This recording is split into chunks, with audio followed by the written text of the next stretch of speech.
Hello, folks. I'm Josh McGee, and welcome to another episode of the Gateway to Soccer Show. Thank you so much for tuning in. As always, very excited to bring you guys one more episode of the GTSS before I head back to Iowa to continue with my broadcasting work until the summer. It's been great being home the last couple of weeks. It's been fun to see family and friends, to celebrate the holidays, and yeah, just always good to come home to STL. And it's a good thing that I did, considering the huge news that broke this week. Of course, I'm going to get into that here at the beginning of the show, but I'm very excited about the rest of this episode. I'll be covering some of what I think are going to be the biggest storylines in men's and women's soccer in 2022. Since there won't be too many opportunities going forward for me to do the GTSS, I figured I'd cover a couple of different stories that are going to happen along the year, kind of give my preliminary thoughts on what I think are going to be the major storylines there. And then to close the show, really excited about this week's guest. Again, I had high hopes that I would be able to get to talk to this person. I was able to do so, and the interview completely blew my expectations out of the water. And I know you guys are going to enjoy it. There's going to be a lot of cool different aspects of it that I think anybody will be able to enjoy, especially if you are a St. Louis soccer fan. So I'm very excited to wrap up the show. But like I said, behind me right now, of course, got Chelsea jersey, got again, St. Louis Cardinals soccer night jersey that they made a few years ago. Of course, I'm wearing my St. Louis City SC shirt, because that's where we have got to start. Of course, we all knew 2022 originally was supposed to be the year that St. Louis City SC were supposed to get into MLS, of course, because of the pandemic. That was delayed a year, so this is the prep year, right? This is the year where we have to start building things up with the first team in order to prepare for that inaugural season in 2023. We didn't really know when, the major shoes were going to start falling in terms of construction of that first team roster, everything else going on. Finally, we got that answer on Wednesday morning, the first major shoe to drop with the first team, with the club, in terms of just, since Lutz Pfannenstiel was brought in as sporting director, and that's where we got to start off with this week's episode. On Wednesday morning, St. Louis City SC officially announced New York Red Bulls assistant coach Bradley Carnell as the team's first ever head coach of the first team in the club's history. A little bit of backstory on Carnell. I'm sure a lot of people have already read up on his career. During his playing days, he started out in his native country of South Africa before eventually moving to the German Bundesliga and featuring for the likes of Stuttgart and Borussia Mönchengladbach. He also featured for a few matches there for the South African national team. He appeared 42 times for them, including 3 times at the 2002 FIFA World Cup. In terms of his coaching career, again, he kind of started out, I believe, in South Africa, working in a variety of different roles before eventually moving to America to become an assistant coach with the New York Red Bulls. He was there for 5 seasons, which also included a brief stint as interim head coach during the 2020 season near the end of the year. He went 6-5-3 during that time period. He was able to lead the Red Bulls to a playoff appearance. I had the chance to listen to the press conference there on Wednesday morning live and to listen to what Lutz and Bradley had to say. And when Lutz began speaking about kind of the hiring process, he said the club had interviewed nearly hundreds of different candidates, or at least had numerous, opportunities to talk to people in mind. But overall, what they were looking for someone who had knowledge of MLS and someone who agreed with already what the club has established in terms of their playing style. And that is kind of what led to Carnell rising to the top amongst those hundreds of different candidates. And when you listen to what Lutz had to say, what Bradley had to say, you could clearly see that unity was a big theme of this press conference. They're presenting a unified front in terms of what they have hopes for, in terms of how they want this club to play, how they want to build the roster from the first team all the way down to the academy, how they want to recruit, and eventually how they want to tackle this inaugural season. I know, of course, in the beginning, it's not like we want to hire a coach that doesn't, agree with what you're already trying to implement, but I think it was a big part of it, right? There was a question asked in terms of why the club didn't hire maybe a bigger name, and Lutz plainly said that they wanted someone who was hungry to prove themselves, who maybe hadn't got that chance to be a head coach before. He said, of course, Carnell's, interim head coach run there with the Red Bulls in 2020 kind of put him over the top because he's already got head coaching experience, right?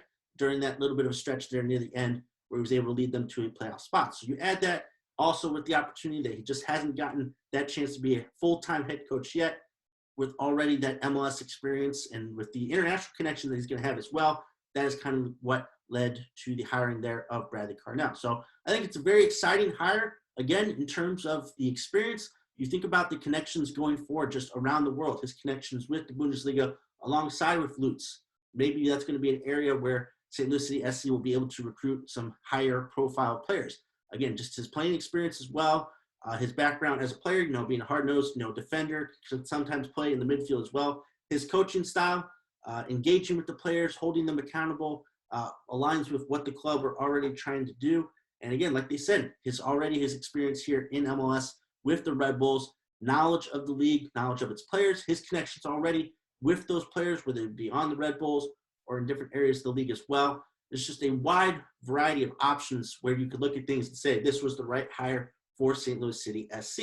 In terms of some other news and notes from that press conference, Carnell and Lutz talked a lot about, establishing their own style. They're not really trying to copy, European clubs or other different places. They really want to establish the St. Louis City SC style all the way down, again, to the academy, all the way up to the first team.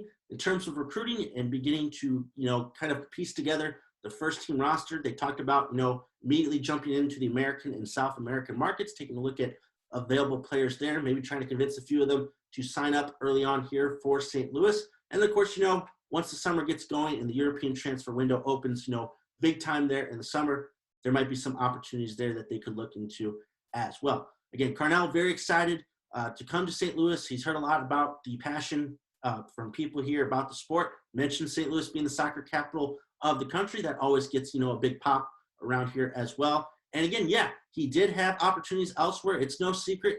Manchester United, contacted him about possibly joining up there with that coaching staff. But he talked a lot about, how he had already promised himself to St. Louis City SC, and that he's a man of his word. Also, that was the right move for his family. That was a big part of this as well. He's a huge family man. Of course, he kind of had suffered a earlier personal tragedy within his family last year, and how that kind of readjusted his priorities in terms of him wanting to be a full-time head coach. And he said it at that time, if not now, when?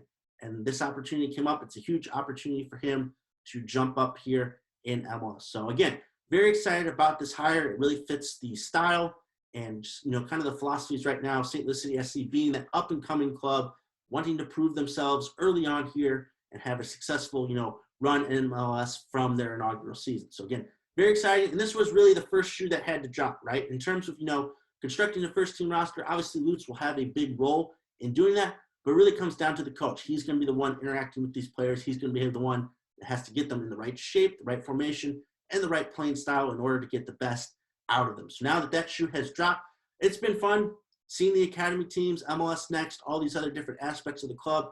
But now that head coach is in the fold, we can now get started on the hard work of building this first team roster ahead of the inaugural season in 2023. It's going to come up super fast. I know, of course, the super draft. College players draft coming up here soon as well. It's going to be a quick timeline. The season will go by quick, and all of a sudden, St. Louis City SC are going to be at the forefront of putting together some of the players here for the roster. So this was really cool to see breaking at the beginning of 2022. It's going to be a huge year for the club. And again, just kind of another shot in the arm. There's already a lot of excitement here, but this truly is going to get people going, get people thinking about what could be here for St. Louis City SC in 2023, now that Bradley Carnell is at the helm of the first team. Okay, now that the big news has been taken care of, like I said, I kind of want to go over some of the storylines that I think are going to be huge here in this new year in 2022, some of which I'll be able to come back to in the summer when I come back home full-time from my work in Iowa, some of which, though, are going to go down while I'm busy and won't be able to have a Gateway to Soccer Show episode for you all on the subject. So again, want to get into what I think are going to be the biggest events, some of the biggest question marks going forward here in this new year. So we're going to start off this time in men's soccer. And obviously, here we are in 2022. It's a World Cup year, right? End of the year, beginning in November, of course, brand new schedule because of the location there in Qatar. 2022 FIFA World Cup. Obviously, want to start off with the big question marks overall about this tournament.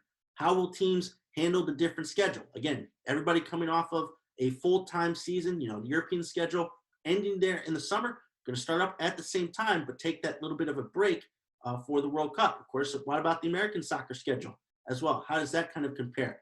Everyone's going to have to make those types of adjustments to the schedule. Everyone's going to have to make those types of adjustments to the weather conditions, to the stadium conditions. May not be up to par with some of the past World Cups, something that teams will have to adjust to. In terms of just, the tournament itself, we don't really know yet in terms of the full, kind of contingent of who's going to be there. Obviously, a big question is U.S. men's national team. Are they going to be able to qualify? And what type of run can they have?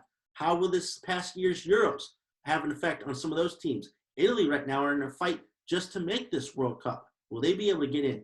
How does England respond from that, crushing loss that they had versus Italy there in the Euros? How do some of the other teams kind of figure in? Germany, now with Yogi Löw out, Hansi Flick in, how do they make the adjustment? How will they look at this World Cup? How will the South American teams factor in? Brazil has looked good in qualification. Does Messi have some more magic in him with Argentina? There's going to be so many different questions there in terms of who will come out as contenders. Obviously, it really depends upon those groups and that group draw. And then lastly, of course, which young players will break out. Of course, we know about Kylian Mbappe at the last World Cup, making it his own, helping France, win the big one there. We saw at the Euros, a lot of young players step up. Gianluigi Donnarumma, Italian goalkeeper, had a fantastic tournament. Pedri, playing all those minutes for Spain, helping out there in the midfield, really kind of bumped up his stock as well. Who are going to be the next types of those players, to kind of step up in that tournament. So, of course, long way to go. Way too early for those types of predictions, but still, it's really exciting to start thinking about this tournament. I know we're going to have a little bit longer of a wait, but it will be worth it. And hopefully these teams, despite the conditions, despite the new schedule, will find a way to make this a great World Cup. Next up, since I just mentioned them, let's talk about the U.S. men's national team, specifically with the roster. Two biggest storylines, I think, for 2022 with the U.S. men's national team roster is how is it going to develop as we continue to go through World Cup qualifying, and which spots will involve the most competition. We've already seen plenty of different movement, kind of some players losing their spots due to injury, just not being available. Some guys in form, some guys out of form. It has really developed. Of course, we've seen the biggest points with those 3 big wins over Mexico. A lot of guys have kind of stepped up. You think about someone like a Miles Robinson, who's really made a case to be a part of that starting 11 going forward for the U.S. men's national team. We've seen guys like John Brooks, out of form. We've seen other players, not as available. Someone like maybe like a Gio Reyna, who we know has the talent, just hasn't been truly available. Again, in terms of the competition, we've seen some of the defensive spots, up for grabs. That middle, midfield there of that 3, we know about Tyler Adams. We know about Weston McKennie. Maybe there's one spot there that could be up for grabs. We know Christian Pulisic is going to be out there on one of those wings for the U.S. Has Ricardo Pepi nailed down that striker spot for the national team yet? Or could someone like Josh Sargent, if he is able to find his form, kind of get back into that competition? Daryl Dike, Jossie Zardes, who knows? But right now, Pepe, of course, leads out there as well. Plenty of other different players who have shown really good form here during their domestic club season and with the national team could have opportunities to break in as well. But I think it's going to be an ongoing story as the U.S., hopefully, as they continue to succeed in World Cup qualifying, especially when they eventually clinch that status. How will they get there? Who's going to be leading the way in that respect to that qualification? Who eventually is going to earn that spot on what is hopefully going to be a World Cup roster? Another storyline for the U.S. men's national team going into 2022 is who is going to have the best season overseas. Right now, we've seen a little bit of dip in form from a lot of those players from the U.S. men's national team over there, especially in Europe. You think about, of course, Christian Pulisic, right? He's had a tough time at Chelsea. I know he recently scored, but in terms of just, he's being played out of position. Sometimes he's not playing. I know there's a lot of frustration there. A lot of stories coming out as to saying that he should request a move. Weston McKennie also has been rumored to be sold from Juventus. You think about Serginho Dest, also another possible casualty of being sold there by Barcelona. And of course, like I just mentioned, Josh Sargent, his move to Norwich City has just not worked out. Hasn't seen the time, hasn't seen the opportunities. Of course, Norwich, not that great of a club. They're struggling there in the Premier League, just hasn't had those chances. But of course, there's a lot of optimism. There's still a lot of players out there. You're hoping for a return to form for some of those players, also someone like a John Brooks. Of course, we've got a couple of players now going overseas. You think about James Sands from New York City FC, just making the move over there to Rangers. Of course, the big money move, Ricardo Pepi moving to FC Augsburg there in the German Bundesliga. Who is going to step up and have the best season there of the U.S. men's national team players overseas? Because that's going to bode well for the national team. It's going to bode well for that player and their chance of being a part of a potential World Cup roster. So again, we had all that momentum. We've had all those players, make the Champions League, make an impact. We'll have to see if some of those players can rebound and eventually who's going to lead the line there of those players overseas in 2022. My next story involves two of the best players in the world, and their names are Kylian Mbappe and Erling Haaland. Will one of these players, or both of them, move to a different club here in the summer of 2022? Both have been killing it at their respective clubs right now. Kylian Mbappe at PSG, Erling Haaland at Borussia Dortmund, but both have been long time rumored to leave either one of those clubs. Kylian Mbappe, he's always dreamed of playing for Real Madrid. Madrid's had a little bit of a bounce back here over the past couple of seasons, and it may be time for him. He's done a lot for PSG. Of course, national Frenchman there as well, but he could be looking to make that dream move to Real Madrid, kind of be that finishing touch to getting Madrid back to the top of Europeans' best teams. In terms of Erling Haaland, always been rumored to move to a big club. Not that Borussia Dortmund isn't a big club, but in terms of, that top echelon of clubs there in Europe, Haaland has always had that opportunity. Everybody wants him. Of course, the big rumors have been, I think, either Real Madrid or Barcelona. Would it be something if Mbappe went to Madrid and Haaland went to Barcelona? We could get our next version of the Ronaldo-Messi rivalry there. Again, two young, mostly striking options here in Europe, to the best players in the world, have set numerous amounts of records. Would be really cool to see them go to head-to-head multiple times, for the next few seasons. But again, it depends. Right now, Mbappe, he's already got one of the biggest clubs in the world there in PSG, in his native France. Could elect to stay. Haaland, he's always seemed like a pretty humble guy. Could have made a huge move when he was at FC Salzburg. He chose Dortmund over other clubs. He has stayed at Dortmund for multiple seasons. Who knows what could be on his mind. But again, I think this is going to be a very decisive summer for both players in terms of deciding the next step in their careers. Asking for an early prediction, I do think both players move. Big money deals. Mbappe for sure, Real Madrid. Haaland, a little bit less clear. Like I said, it would be really cool to see him go to Barcelona. They need all the help they can get right now, but because of their financial situation, he could be looking to go elsewhere. Wouldn't it be something if he comes to the Premier League? Manchester United, Manchester City, Chelsea, Liverpool, they're all going to be interested in his services. He could definitely kind of swing things there in that league. But again, look out this summer. Mbappe and Haaland, whether they move or not, they're going to dominate the headlines there in 2022. Up next, there's going to be a lot of coaching vacancies in 2022 across Europe, across the globe, but I don't think there's going to be a bigger one than at Manchester United. Who's going to step up and be the next manager of that club and bring them back to the prominence that they once had? Right now, Ralf Rangnick is not getting it done. It's the same problems that we saw with Ole Gunnar Solskjaer there. United, they dropped way too many points, and really, barring a miracle right now in the Champions League, I don't think they're going to be in that competition next year. It's been a struggle right now in the Premier League. You think about it, you've got Manchester City, Chelsea, and Liverpool have already locked up, in my opinion, 3 of those 4 spots. United right now are in a dogfight, especially with Arsenal. You've got Tottenham, West Ham involved. I'm not sure they're going to come out there and claim 4th place, so that means they miss out on the Champions League. Can you attract the right manager and the right name to that position if you don't have Champions League football? It's going to be also a struggle to attract different types of players if you don't have that there in your back pocket. United, they're going to have to find a way either to get into the Champions League, via a few different methods, or they're just going to have to be smart and methodical in terms of getting the right person for that job. It's been just a roller coaster, or I guess a merry-go-round of different managers over these past few seasons, none of which really have gotten the job done. It's getting to a point where the fans have got to be extremely frustrated that United are in the spot that they're. Losing at home to Wolves 1-0, just embarrassing with the types of players that they have there already. So it's going to be all about getting the right person in for that job in 2022. Who's going to step up? I think it's going to be a huge storyline. Speaking of the Champions League, who's going to win it? I think right now there's a lot of different contenders still involved. I think the team that maybe has separated themselves just a little bit ahead of the pack, I would pick Manchester City, kind of get a revenge for last year's just near miss versus Chelsea. They're right now on great form in the Premier League. They've really separated themselves from the rivals there in Chelsea and Liverpool. They've got a deep team as always. Defense is looking good.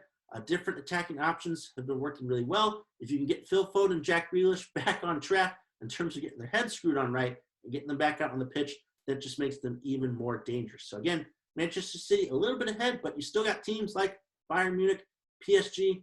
Maybe if Chelsea could get their act together, they could figure things out once again. But still, I don't think there's too much separation there. There's a lot of contenders left amongst, the round of 16 field coming up here in the next month or so. So I think that's going to make for a great Champions League, the rest of this tournament. Again, like I said, whoever wins that one is going to carry a lot of momentum going into next year. It's important to get this one done because obviously with the World Cup coming up in November and a little bit of a pause in the European domestic schedule could throw a lot of teams off. So again, I think it's going to be a big storyline going forward. Whoever wins that Champions League, whoever can separate themselves from all these different types of teams. And lastly, I want to throw in an MLS storyline onto this list. There's already been plenty that have developed, and we'll see more continue to come to the forefront here as we get closer to the new season. But we got to talk about Lorenzo Insigne. It sounds like his deal with Toronto FC is about to be made official. He'll wrap up his season with Napoli in Serie A and eventually come over to MLS in Toronto in the summer. Will this start a trend of more high-profile players joining up in America?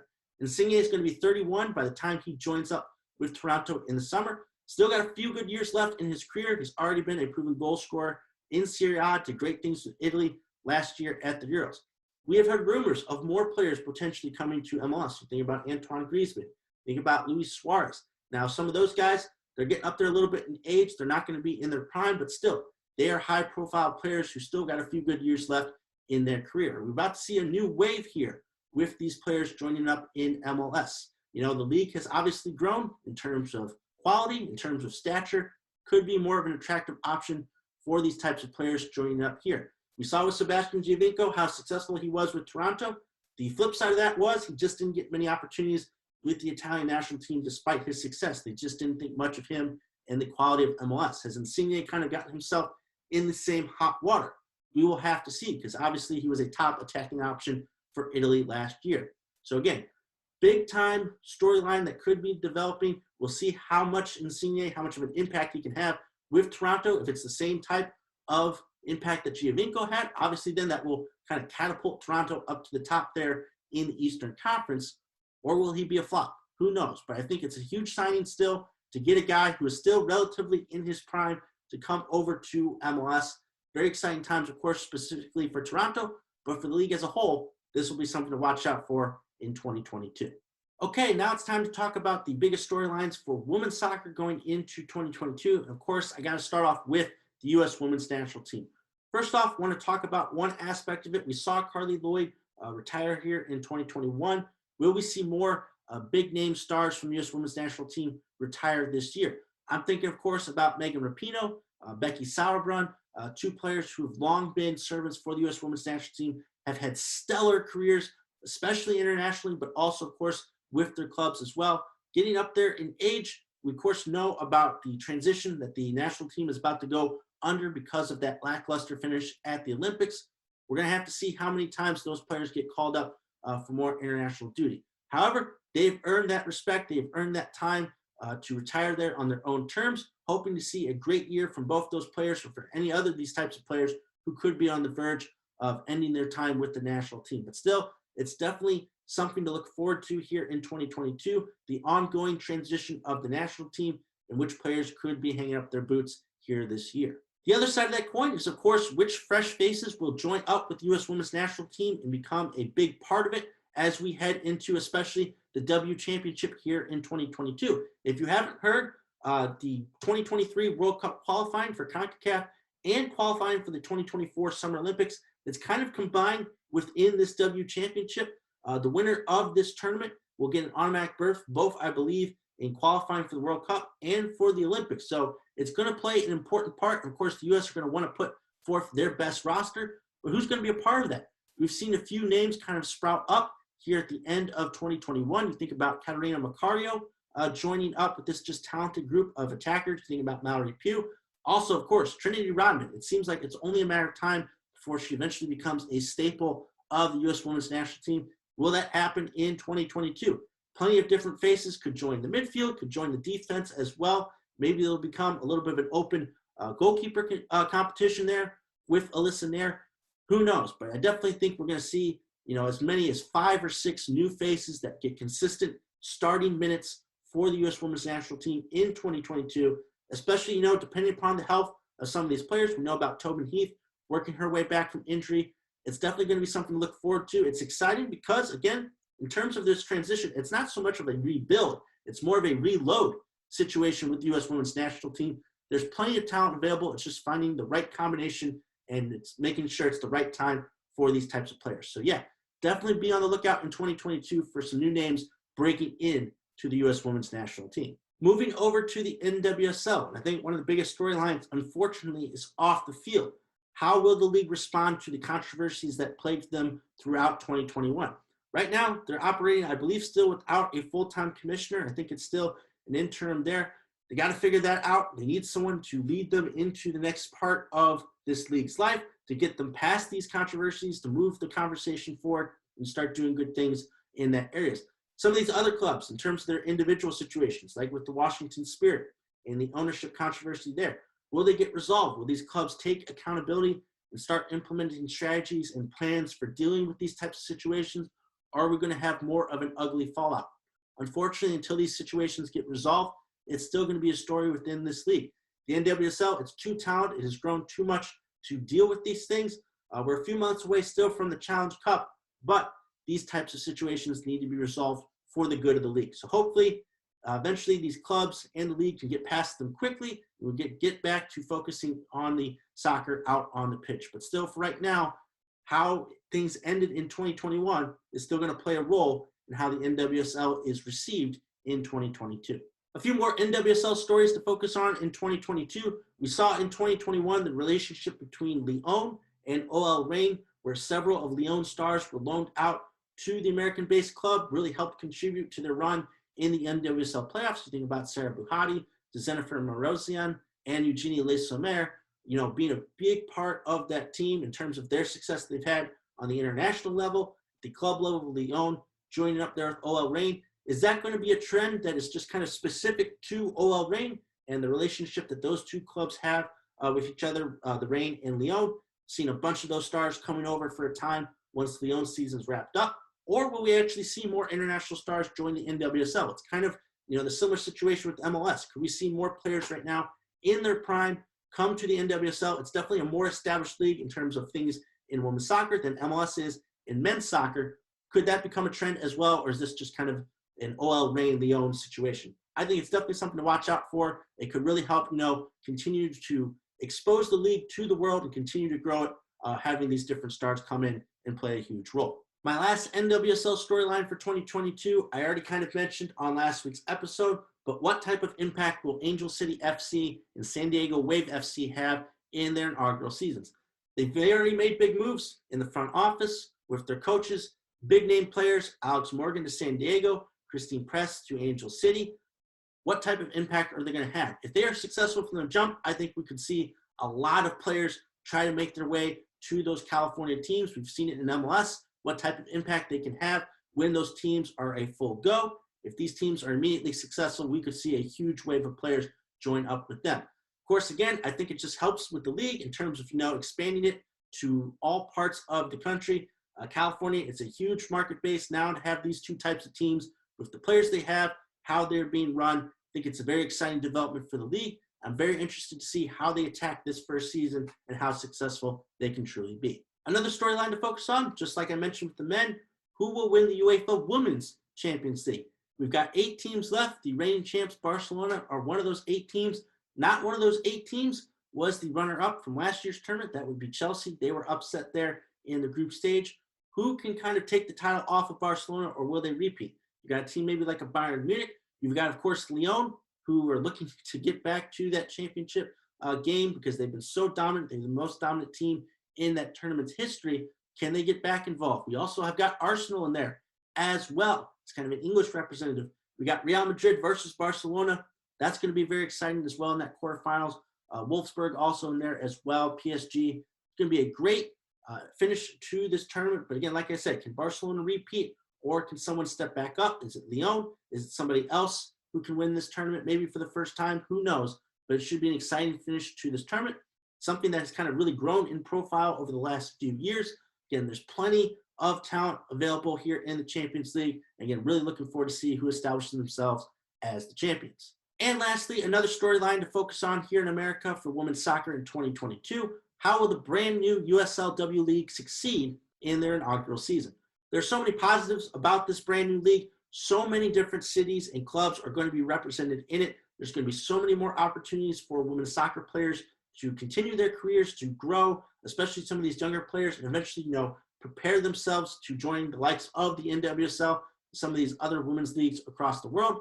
So many more opportunities. There's going to be a lot of quality soccer going on across the country this year, but it's just a matter of, can they garner enough support, right? In terms of just attendance, in terms of sponsorships, can they be successful in those respects to ensure that the league continues? Because again, it's a huge opportunity for a lot of players to continue to grow with their careers, a lot of cities to be represented by their local clubs that aren't really represented at the NWSL and other levels here in soccer. It's a great opportunity, but can they garner enough support? That's what I'm looking out for here. I'm going to be really excited to see all these different clubs competing, how things are handled, format-wise, who will be involved, who are going to be some of those teams to look out for, who are going to be some of these players that eventually grow up to that level to where they can jump up to the NWSL. Those are really exciting developments here for women's soccer in America. It's something to get really excited about and to focus on here in 2022. So those are my thoughts on some of the major storylines and question marks going into 2022 for both men's and women's soccer. I'm sure there are going to be plenty more new ones that develop. Some I didn't get to this week, but I'll save those for a later episode. Now it's time to get to my conversation with a professional soccer player from St. Louis who had to make a major transition in his career at the end of 2021, heading into 2022. We talk about that, some of the other stops along the way of his career, and he even manages to break some pretty big personal news. Hope you enjoy. Well, I'm excited to be joined by today a current professional soccer player here in St. Louis whose career has spanned, multiple stops around the globe, but he has always called St. Louis his home. I'm going to be speaking with Robby Kristo. Robby, thank you so much for joining me on the show this week. Josh, thank you for having me, brother. Well, again, very excited to have you back here in St. Louis. You are currently with the St. Louis Ambush right now, playing some indoor soccer. You guys are a few games into the season. I know you had a couple of losses recently, but there have been a couple wins already on the board. You guys have been scoring plenty of goals. Talk to me a little bit about how the season has gone so far through your eyes. It's been a little bit of a roller coaster, especially with me being indoor. So just kind of learning the game and, trying to, put one foot in front of the other to, kind of get it moving. But, the season's been good. It's a good bunch of guys. We have a lot of talent, a lot of potential. We're just very brand new to each other. So we're still just learning each other's tactics and our habits and kind of how we play together. Well, again, I know you've had a long, established, esteemed career, but this is your first year playing indoor soccer, making the transition after, again, most recently playing North Carolina FC, some of your other stops. Talk to me a little bit about going back a few months ago to that decision to switch from outdoor soccer to indoor soccer. Because, again, it's been a part of your life. It's been your career, for the length of it, and having to make that tough transition. Talk to me about coming to that decision and some of the emotions you felt at the time. So coming to the decision was mainly just, it was time, I would like to say. Just the indoor game, has treated me, or the outdoor game, has treated me so well, and it's got me to explore the world and then follow my dream playing soccer. But, I always wanted to come back to St. Louis, and I actually wanted to get into agency. So that was kind of the route I was looking at. And then I had a phone call with Jeff Locker and Greg, and they invited me out to, see the Ambush and hopefully be something I like. And we came to agreements, and it gave me an opportunity to play, in front of my home crowd. So that was a big thing to do with that.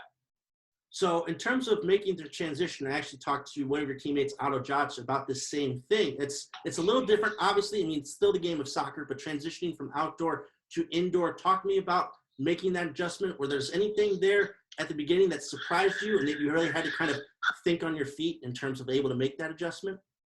Yeah, so soccer is its own game, right? So wherever you go, whether it's on a small pitch or a big pitch, it's still the ball with your feet. But the biggest adjustment is the boards. And I know, it sounds obvious. Use the boards, as another player, as a defender, let it help you. But also, the tactics with the boards is how you go long, the end boards you use for a long ball to bounce off the wall, how you shield your defender, the weird bounces, there's no out of bounds. I think just getting adjusted to the play never stops. There's no out of bounds. And you just got to, the speed of the ball and the play is a lot faster, and the ricochets are different.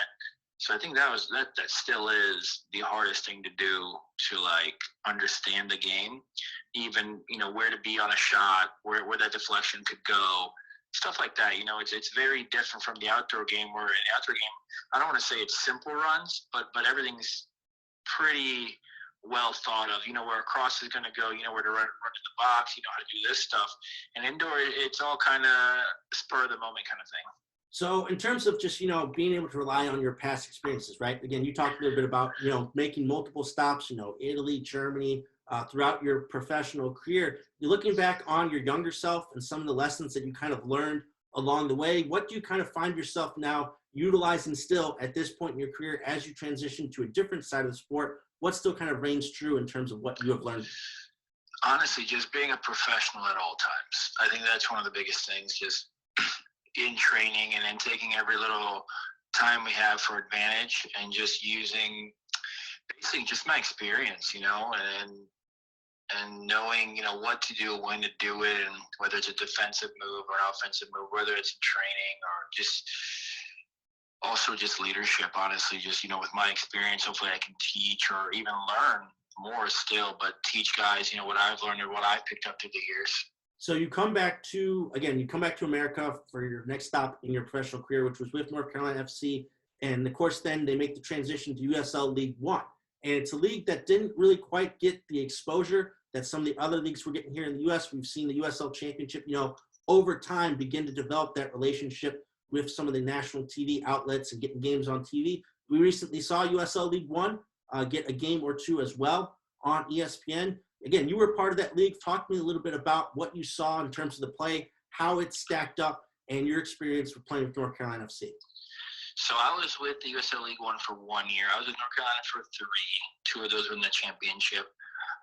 The year that we went down in the league was, due to budgeting, obviously due to COVID. And the league is just, it's different. It's a lot of, it's a youth team. What I'd like to say is it's a pathway for a youth to make it to the pro level, especially for the guys that don't go to college. So my team average, let's see, I believe, I don't know the stat exactly, but I think the starting average age for my North Carolina League One team was 19 years old out of the 11. And let's say when you're talking when I was in the championship, the starting average was, I want to say 25 or 26. So basically, it's just a pathway for younger kids to enter the pro level and begin their dreams moving to the next level, of course. Gotcha. So in terms of that 1 year you had with North Carolina FC, you made waves at one point during the matchup versus the Richmond Kickers. And I want to talk to you about it since I got you here. Of course, I'm talking about that stellar goal that you had from basically midfield. It made SportsCenter. It made Bleacher Report's, main soccer Twitter got like hundreds of different retweets. And going back and listening to some of the interviews that you did, I know it was just kind of a spur of the moment. You saw where the goalkeeper was and you just struck it. But talk to me a little bit about the reaction. You finish up the match, you're doing your post-game type of things, and eventually you make your way back to the locker room. And I'm imagining you had hundreds of text messages or alerts waiting for you. Talk to me about getting back to that reaction after that goal and what that experience was like over those next few days. It was incredible. I got to thank North Carolina because actually that's the second time I was a SportsCenter top 10. First time was a free kick I had back in 2019, and that was pretty cool. But this one was awesome, and I got to the locker room, and yeah, there was a lot of. Well, I didn't really believe it. I got pulled to the side after the game, and one of our media guys said you made SportsCenter top 10 or something, or they tweeted it or something like that. I said, get out of here, don't whatever. Didn't really believe him. I went back to my locker and saw my phone, and it was just nonstop. And I don't even I have Twitter, but I don't use it. And my Twitter page was just blowing up. But it was cool, man. It was just to have, all my friends back home get to see it because, obviously, like you said, the exposure for the league is not that high. So just, for people to be able to see it, and I actually got me, reconnected to a lot of old friends, a lot of old soccer teammates, and it was pretty cool. So again, you made the transition back here to St. Louis this year to play at the Ambush. And while you are here, of course, your alma mater, St. Louis University, had a great run in the NCAA tournament, making the Elite Eight. You had an esteemed career with them, several honors, finished, in the top 10 in school history and scoring. Talk to me about, watching from afar as an alumni of that school, of that team, seeing the continued success that they've had and the run they were able to put together this year.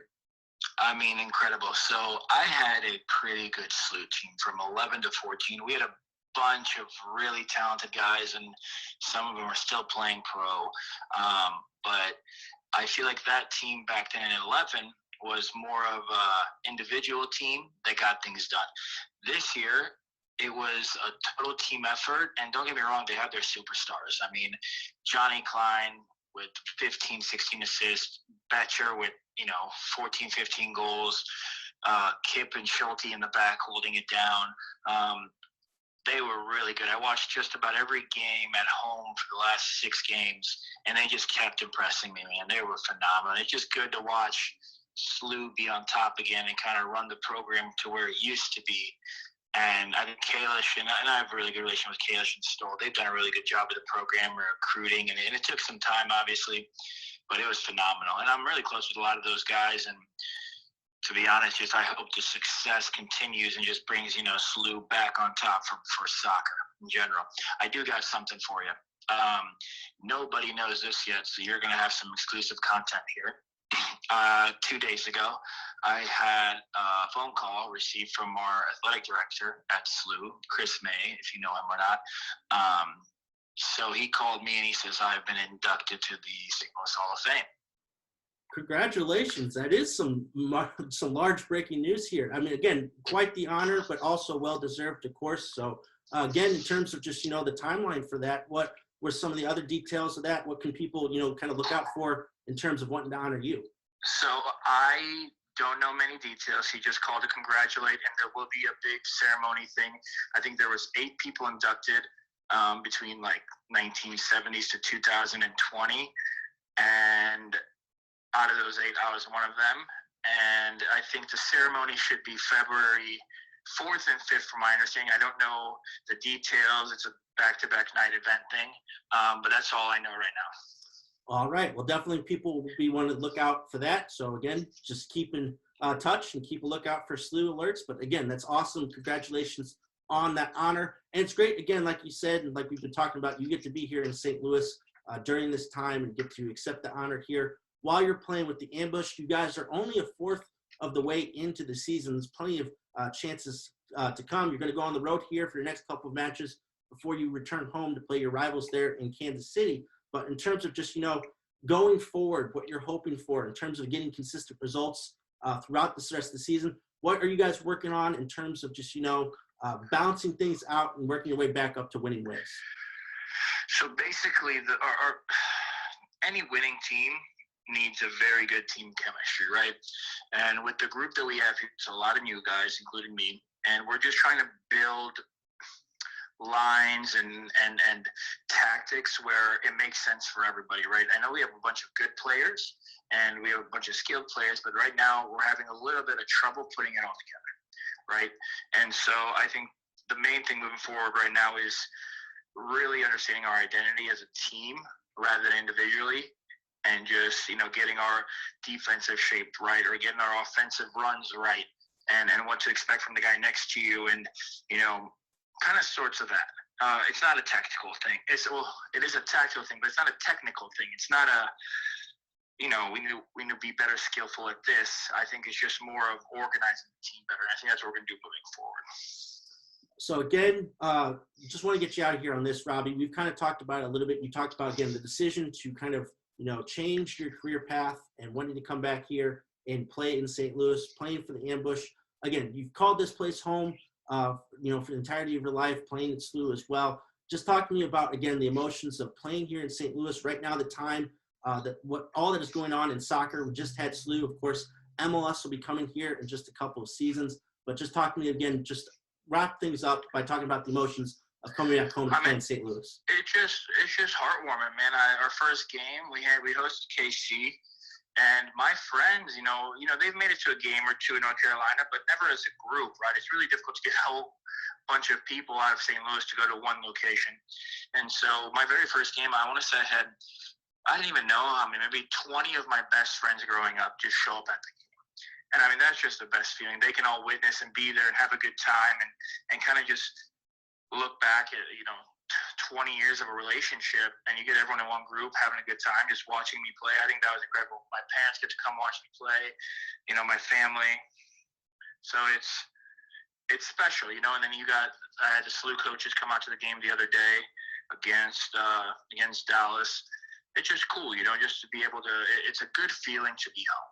Well, again, it's great to see you back home contributing to the Ambush. Again, like I said, you guys are going to be on the road for the next couple of games, but you'll be back home in a couple of weeks versus KC. Again, as far as I know, tickets very affordable. You guys got a great setup there at the Family Arena, so I encourage people to go out and see the Ambush. And like you said, start early in the season, plenty of time for you guys to get going and make a playoff run. So, Robby, in terms of going forward, good luck on the rest of the season. Congratulations again on making the Hall of Fame there with SLU.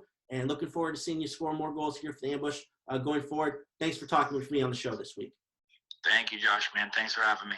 My thanks to Robby for joining me on the show. That'll do it for this week's episode of the Gateway to Soccer Show. Thank you so much for tuning in. As always, don't forget to like, comment, and subscribe to my YouTube channel. It's been fun to be home these past couple of weeks, but it's now time for me to go back to Iowa and continue my broadcasting work.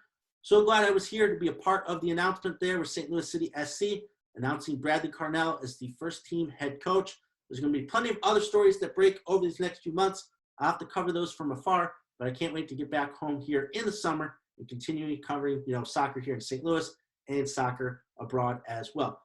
Working on one of these local podcaster shows, continue to do great work covering all that is happening here in St. Louis. All of us outer-staters desperately need to keep up to date with everything that's going on. And again, there's so many great resources to explore, to listen, to learn from here in St. Louis. Continue to do those as well. And eventually, like I said, I will make my way back here in the summer, have more episodes for you all. Hopefully you've enjoyed these couple that I've done here over the holiday break. And again, like I said, I'll continue to do more in the future. But again, it's time to head back to Iowa. Thank you all so much for watching. Continue to have a great start to this brand new year and continue to support soccer here in St. Louis. Thank you. Have a great weekend.